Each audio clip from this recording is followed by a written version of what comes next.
Hello भक्तों, जय श्री कृष्णा।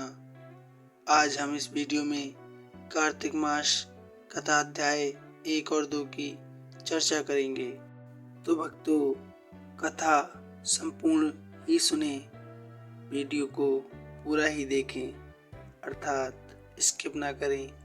आइए भक्तों, शुरू करते हैं। मैं सुमरू मात शारदा, बैठे जिव्या आए, कार्तिक मास की कथा कहें, कमल हर्षाए। नैमिषारण्य तीर्थ में सूत जी ने 88,000 सनकादि ऋषियों से कहा, अब मैं आपको कार्तिक मास की कथा विस्तार पूर्वक सुनाता हूँ, जिसका श्रवण करने से मनुष्य के सभी पाप नष्ट हो जाते हैं और अंत समय में वैकुंठ धाम की प्राप्ति होती है। सूत जी ने कहा, श्री कृष्ण जी से अनुमति लेकर देव ऋषि नारद के चले जाने के पश्चात सत्यभामा प्रसन्न होकर भगवान कृष्ण से बोली, हे प्रभु, मैं धन्य हुई, मेरा जन्म सफल हुआ। मुझे जैसी त्रिलोक सुंदरी के जन्मदाता भी धन्य है, जो आपकी 16,000 स्त्रियों के बीच में आपकी परम प्यारी पत्नी बनी। मैंने आपके साथ नारद जी को वह कल्प वृक्ष आदि पुरुष विधि पूर्वक दान में दिया, परंतु वही कल्प वृक्ष मेरे घर लहराया करता है। ये बात मृत्युलोक में किसी स्त्री को ज्ञात नहीं है। हे त्रिलोकी नाथ, मैं आपसे कुछ पूछने की इच्छुक हूँ, आप मुझे कृपया कार्तिक महात्म की कथा विस्तार पूर्वक सुनाइए, जिसको सुनकर मेरा हित हो और जिसके करने से कल पर्यंत भी आप मुझसे विमुख न हो। सूत जी आगे बोले। सत्यभामा के ऐसे वचनों को सुनकर श्री कृष्ण हंसते हुए सत्यभामा से बोले और हाथ पकड़ लिया और अपने सेवकों को वहीं रुकने के लिए कहकर विलास युक्त अपनी पत्नी को कल्प वृक्ष के नीचे ले गए। फिर हंसकर बोले, हे प्रिय, 16,000 रानियों में से तुम मुझे प्राणों के समान प्यारी हो। तुम्हारे लिए मैंने इंद्र एवं देवताओं से विरोध किया था। एकांते जो बात तुमने मुझसे पूछी है उसे सुनो। एक दिन मैंने तुम्हारी इच्छा पूर्ति के लिए गरुड़ पर सवार होकर इंद्रलोक जाकर कल्प वृक्ष मांगा। इंद्र द्वारा मना किए जाने पर इंद्र एवं गरुड़ में घोर संग्राम हुआ और गोलोक में भी गरुड़ जी गौ से युद्ध किया। गरुड़ की चोंच में चोट से उनके कान एवं पूंछ कटकर गिरने लगे, जिससे 3 वस्तुएं उत्पन्न हुई। कान से तमाकू, पूंछ से गोभी और रक्त से मेहंदी बनी। इन तीनों का प्रयोग करने वालों को मोक्ष नहीं मिलता। तथा गौ ने भी क्रोधित होकर गरुड़ पर वार किया, जिससे उनके तीनों पंख टूट कर गिर गए। इनके पहले पंख से नीलकंठ, दूसरे से मोर और तीसरे से चकवा चकवी उत्पन्न हुए। हे प्रिय, इन तीनों का दर्शन करने मात्र से ही सुफल प्राप्त हो जाता है। ये सुनकर सत्यभामा ने कहा, हे प्रभु, कृपया मुझे मेरे पूर्व जन्मों के विषय में बताइए कि मैंने पूर्व जन्म में कौन कौन से दान, व्रत व जप नहीं किए हैं। मेरा स्वभाव कैसा था, मेरे जन्मदाता कौन थे और मुझे मृत्युलोक में जन्म क्यों लेना पड़ा। मैंने ऐसा कौन सा पुण्य कर्म किया था जिससे मैं आपकी अर्धांगिनी हुई। श्री कृष्ण ने कहा, हे प्रिय, अब मैं तुम्हारे द्वारा पूर्व जन्म में किए गए कर्मों का विस्तार पूर्वक कहता हूँ, उसे सुनो। पूर्व समय में सतयुग के अंत में मायापुरी में अत्रि गोत्र में वेद वेदांत का ज्ञाता देव शर्मा नामक एक ब्राह्मण निवास करता था। वह प्रतिदिन अतिथियों की सेवा, हवन और सूर्य भगवान की पूजा करता था। वह सूर्य के समान तेजस्वी था। वृद्धावस्था में भी उसे गुणवती नामक कन्या की प्राप्ति हुई। उस पुत्रीहीन ब्राह्मण ने अपनी कन्या का विवाह अपने ही चंद्र नामक शिष्य के साथ कर दिया।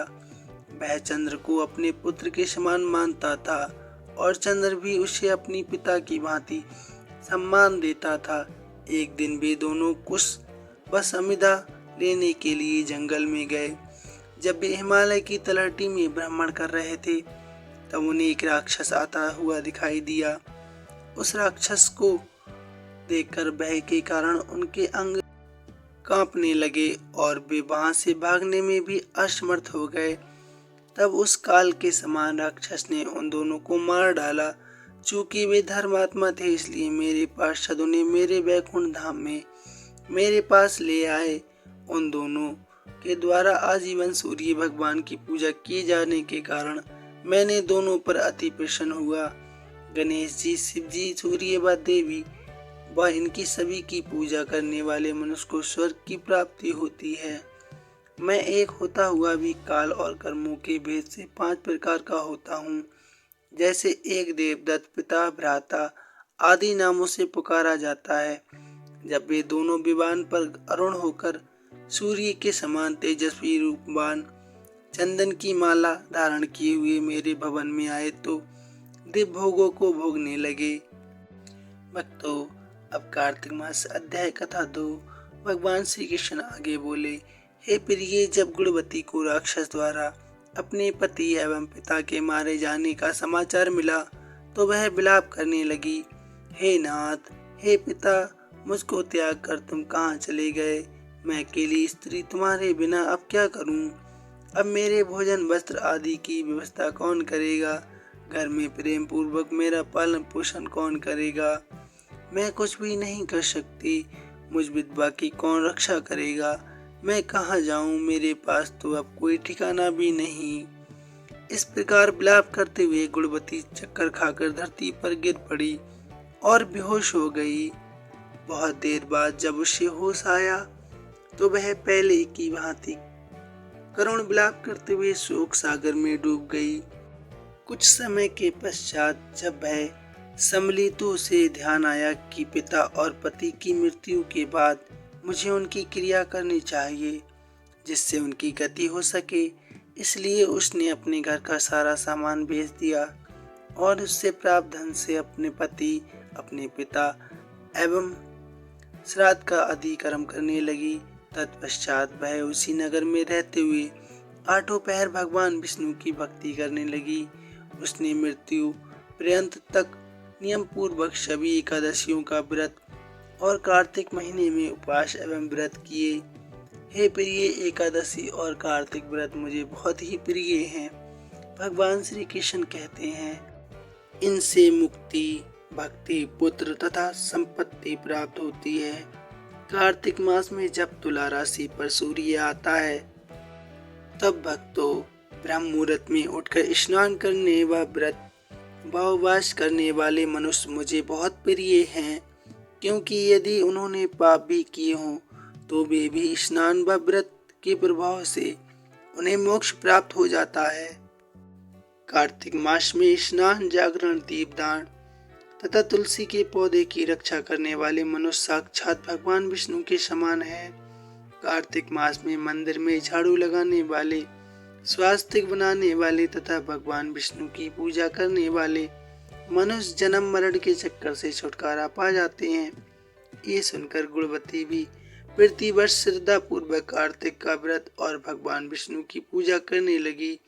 हे प्रिय, एक बार उसे ज्वर हो गया और वह बहुत कमजोर भी हो गई। फिर भी वह किसी प्रकार गंगा में स्नान के लिए चली गई। गंगा तक पहुंची ही थी कि परंतु शीत के कारण उसकी बुरी हालत हो गई और वह कांपने लगी। इस कारण उसका शरीर भी स्थिर हो गया। तब मेरे दूत उसे मेरे धाम ले आए। तत्पश्चात ब्रह्मा आदि देवताओं की प्रार्थना पर जब मैंने कृष्ण का अवतार लिया तो मेरे गण भी मेरे साथ इस पृथ्वी पर आए, जो इस समय यादव हैं। तुम्हारे पिता पूर्व जन्म में देव शर्मा थे तो इस समय सत्राजित हैं। पूर्व जन्म में चंद्र शर्मा जो तुम्हारा पति था वह डाकू है, और हे देवी, तू ही वह गुणवती है। कार्तिक व्रत के प्रभाव के कारण ही तू मेरी अर्धांगिनी हुई है। पूर्व जन्म में तुमने मेरे मंदिर के द्वार पर तुलसी का पौधा लगाया था। इस समय वह मेरे महलों के आंगन में कल्प वृक्ष के रूप में विद्यमान है। उस जन्म में जो तुमने दीपदान किया था उसी कारण तुम्हारी देह इतनी सुंदर है और तुम्हारे घर में साक्षात लक्ष्मी का वास है। चूँकि तुमने पूर्व जन्म में अपने सभी व्रतों का फल पति स्वरूप विष्णु को अर्पित किया था, उसी के प्रभाव से इस जन्म में तुम मेरी प्रिय पत्नी हुई हो। पूर्व जन्म में तुमने नियम पूर्वक जो कार्तिक मास का व्रत किया था, उसी के कारण मेरा और तुम्हारा कभी वियोग नहीं हो सकता है। इस प्रकार कार्तिक मास में व्रत आदि करने वाले मनुष्य मुझे तुम्हारे समान प्रिय हैं। दूसरे जब तप यज्ञ दान आदि करने से प्राप्त फल कार्तिक मास में किए गए व्रत के फल से बहुत थोड़ा होता है। इस प्रकार भक्तों सत्यवान भगवान श्री कृष्ण के मुख से अपने पूर्व जन्म के पुण्य का प्रभाव सुनकर बहुत प्रसन्न हुई और कहने लगी कि हे प्रभु, आप धन्य हैं, आप भक्त वत्सल हैं, आप भक्तों पर स्नेह लुटाते हैं। भक्तों, अगर कथा का स्मरण अच्छा लगा हो तो लाइक शेयर सब्सक्राइब जरूर कीजिए। जय श्री कृष्णा। धन्यवाद।